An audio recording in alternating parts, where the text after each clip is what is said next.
반갑습니다. 오늘 말씀 마가복음 10장 1절부터 16절까지 우리가 함께 봅니다. 오늘 말씀에서는 예수님께서 가르치시는 장면으로 시작됩니다. 이때 바리새인들이 예수님을 시험합니다. 지난번에 예수님께 하늘에서 내려오는 표적을 요구했지만 예수님께서 거절하신 적이 있었죠. 표적만을 구하는 믿음 없는 사람들에게 더 이상 표적이 필요하지 않기 때문입니다. 이제 바리새인들은 그 당시에 통용하던 가르침을 가지고 예수님께 묻습니다.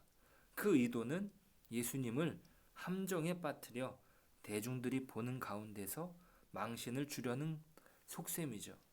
그들의 질문은 이렇습니다. 예수님, 사람들이 아내를 버리는 것이 옳은 것입니까? 이것은 이혼 문제에 관하여 질문을 던지는 것입니다. 모세는 이혼 증서를 말한 바가 있습니다. 신명기 24장 1절에서는 이렇게 기록합니다. 사람이 아내를 맞이하여 데려온 후에 그에게 수치되는 일이 있음을 발견하고 그를 기뻐하지 아니하면 이혼 증서를 써서 그의 손에 주고 그를 자기 집에서 내보낼 것이요. 당시에 모세의 가르침에 대하여 의견 차이가 있었습니다. 샤마이 학파 사람들은 이혼 증서를 써줄 만한 수치되는 일이 아니고선 이혼할 수 없다고 엄격하게 신명기 24장을 받아들이는 쪽이었습니다. 여기서 수치되는 일은 부정함 혹은 간음을 가리킵니다. 또 다른 쪽에서는 힐렐 학파가 있는데요. 거기서는 그를 기뻐하지 아니하면 이라는 말을 강조함으로 사소한 이유라도 이혼이 가능하다고 생각합니다. 그렇다면 남편은 아내가 어쩌다가 약간 탄 음식을 남편에게 대접하거나 집에서 아내가 큰 소리를 내서 이웃들이 그 소리를 들었다고 그런 이유로 아내를 버릴 수도 있다는 말입니다. 당시에 힐렐의 개방적인 해석에 동조하는 사람들이 많았습니다. 바리새인들도 그중 한 무리였죠. 그러니까 예수님께 질문을 통해 바리새인들은 예수님의 견해가 이 둘 중에 하나에 속하지 않을까 생각했습니다. 질문을 통해서 그 견해를 캐내려고 했던 것이죠. 어느 쪽을 대답하든지 예수님을 충분히 공격할 수 있을 것이라 생각했습니다. 샤마이가 주장하는 엄격한 해석을 따른다면 예수님께서 죄인들과 함께 교제하고 음식을 먹는 것은 모순이 되는 것 아니냐 비난했을 것입니다. 또 그 반대쪽에 개방적인 의견을 따른다면 샤마이의 제자들이 그를 어떻게 생각했겠냐고 하는 것이죠. 좀 더 양심적인 사람들은 예수를 더욱 비난하지 않겠습니까? 또한 여성들은 어떻게 생각했겠습니까? 아니 사소한 이유로 이혼이 가능하다는 것이 말이 됩니까? 하지만 예수님께서는 그 질문에 강조점이 잘못되었다라는 것을 보여주십니다. 이혼의 가능성을 기본 전제로 말씀을 해석하는 것은 옳지 않습니다. 신명기 24장으로 이혼을 해석하는 것이 아니라 창세기 1장과 2장에서 하나님께서 제정하신 결혼의 원칙을 왜 생각하지 않는지 예수님은 말씀하십니다. 결혼 제도는 하나님께서 만드신 신적 제도입니다. 사람의 본능에 의하여 이루어진 것이 아닙니다. 하나님께서 짝지어 주신 것을 사람이 의도적으로 나눌 수 없는 것이 결혼이죠. 둘이 한 몸이 되는 신비로운 연합은 하나님께서 제정하신 결혼 안에서 완성되는 것입니다. 그것이 예수님께서 말씀하신 바이죠. 바리새인들과 그 당시의 사람들은 자신들의 이혼의 정당성을 말씀에서 찾아서 이혼을 몇 번이고 했던 것이죠. 오늘날에도 이러한 명맥은 이어져 옵니다. 그렇다면 모든 이혼은 다 잘못된 것입니까? 우리는 묻지 않을 수 없습니다.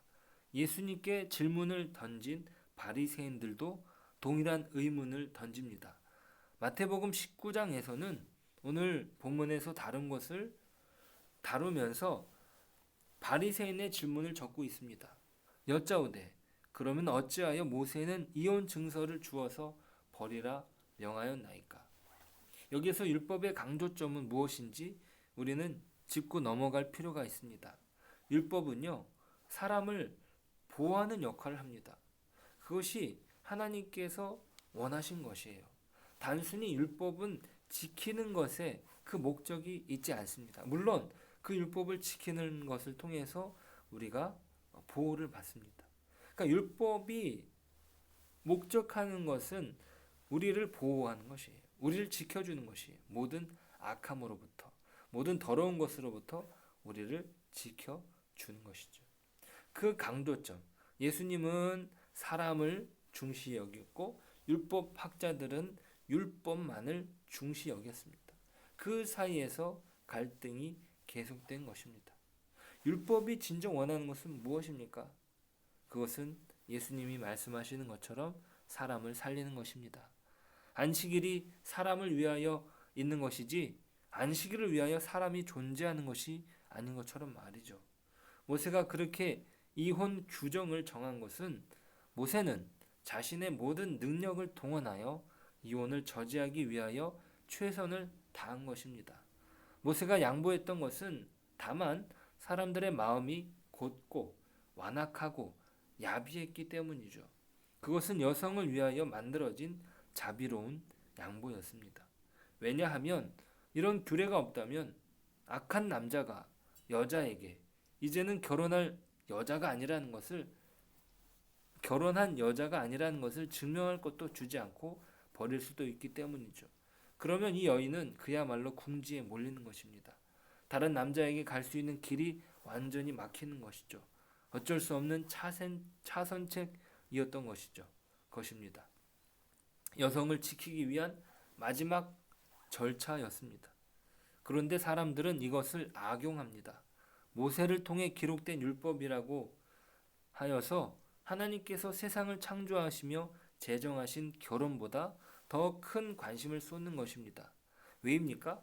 성경에 엄연히 기록된 규정이다 라고 하면서 자신들이 원하는 대로 행하는 것이죠. 하지만 예수님께서는 원래 창조의 시작부터 있어 온 율례를 지적합니다.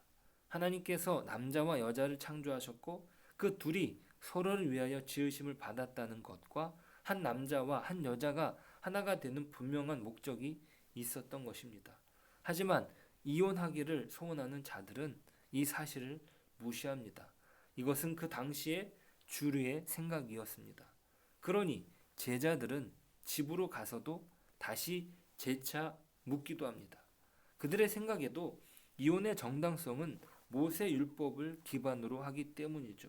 하지만 중요한 사실은 아무리 율법이라도 사람이 자신의 욕심으로 그 율법을 멋대로 해석할 수 있다는 것을 우리가 놓쳐서는 안 됩니다. 예수님께서는 그 당시에 어떤 중심적인 사상이나 견해에 머물러 계시지 않았고 중요한 원리에서 말씀을 가르치신 것입니다. 진정 율법은 우리를 잘못된 편견과 죄악에서 우리를 회복시켜 주십니다. 그런데 사람은 너무나 악하여 율법조차도 사람을 공격하는데 사용하죠. 자기 유익을 위하여 변용하기도 합니다. 하지만 예수님은 원래의 취지를 보게 하십니다. 그것이 하나님께서 의도하신 바이고 우리를 창조하신 목적입니다. 이어서 아이들을 대하시는 예수님의 모습도 단호합니다. 예수님께 아이를 데려오는 사람들을 제지하려는 제자들을 오히려 꾸짖으십니다. 그리고 아이들이 예수님께 오는 것을 용납하고 금하지 말라고 하십니다. 예수님께서는 자기에게로 나온 이 어린 아이들을 이미 하나님의 나라에 속한 자들로 곧 교회의 구성원이 된 자로 여기셨다. 이것을 우리는 간과할 수 없습니다. 예수님께서는 결코 그들을 자신들의 의지로 교회에 들어올 때까지 예외로 규정하지 않으십니다. 주님께서는 그들을 거룩한 씨로 여기셨던 것이죠. 세월이 지난 후 아이가 장성하여 깨달을 나이가 되었을 때 주를 믿는 부모들이 자기 자녀에게 이렇게 말한다면 얼마나 멋지겠습니까? 아이야, 내가 아주 어려서 내 품에 있었을 때 예수님께서 너를 안으시고 내게 축복하셨단다. 그때는 이미 너가 하나님의 자녀가 되었어. 그리고 계속 주님께서 너와 함께 하셨다면 너는 어떻게 하면 좋겠니? 우리는 이렇게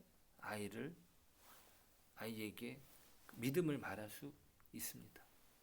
우리는 잘못된 선입관에 헤어나오지 못할 때가 많습니다. 많은 경우 율법에 관해서도 우리는 바리새인과 같은 태도를 지닐 때가 종종 있습니다. 우리가 지켜야 하는 율법의 중요한 원칙은 생명을 사랑하는 것인데 우리도 율법을 지키는 것 때문에 사람을 못 보는 경향이 있습니다. 사랑에서 비롯되어 율법으로 우리를 보호하시는 하나님의 은혜를 회복해야 합니다. 예수님께서는 우리의 가리워진 눈을 밝히 보여주십니다.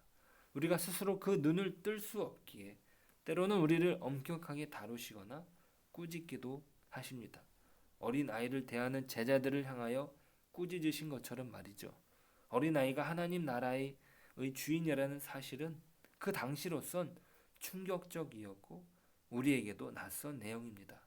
우리도 머리로는 알지만 그렇게 아이들을 대하지 못할 때가 많습니다. 아이들의 순수함 속에서 하나님의 나라가 분명하다는 사실을 우리는 기억해야 합니다. 우리가 가진 어떤 선입관이나 편견이 하나님의 나라를 가로막고 있지는 않는지 우리는 돌아보아야 합니다. 오늘 우리의 잘못된 생각과 편견의 껍질을 벗겨주실 주님께 우리 자신을 맡겨드리는 저와 여러분 되시길 축복합니다. 기도하겠습니다. 하나님, 감사합니다. 오늘 우리에게 귀한 말씀을 허락해 주셨습니다. 바리새인들이 예수님을 시험하기 위해서 율법에서 나온 이혼 증서를 이야기합니다. 하지만 예수님께서는 그 이야기가 나오는 배경을 말씀하십니다. 그것은 사람들이 악하였기에 마지막으로 보호하려는 조치에서 그 율법이 제정되었던 것입니다. 한 여인을 보호하기 위해서, 한 사람을 지키기 위해서 그렇게 율법은 제정되었습니다.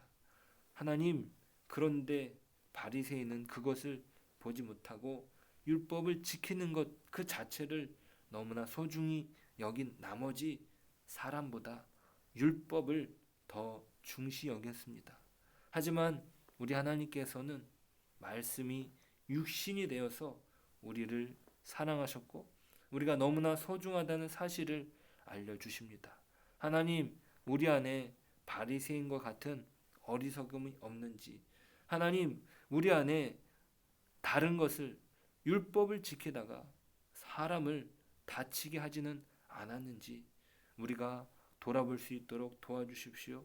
율법을 통해서 이루고자 하는 바를 볼 수 있는 눈을 열어주시고 예수님께서 이 땅에 오셔서 하나님의 사람들을 끝까지 사랑하시고 그 율법으로 구원하셨던 것처럼 또 율법의 완성을 보여주신 것처럼 우리도 오늘 주님 안에서 평안을 누릴 수 있도록 또 주님 안에서 우리의 가리워진 눈이 벗겨질 수 있도록 인도하여 주옵소서. 예수님의 이름으로 기도드립니다. 아멘.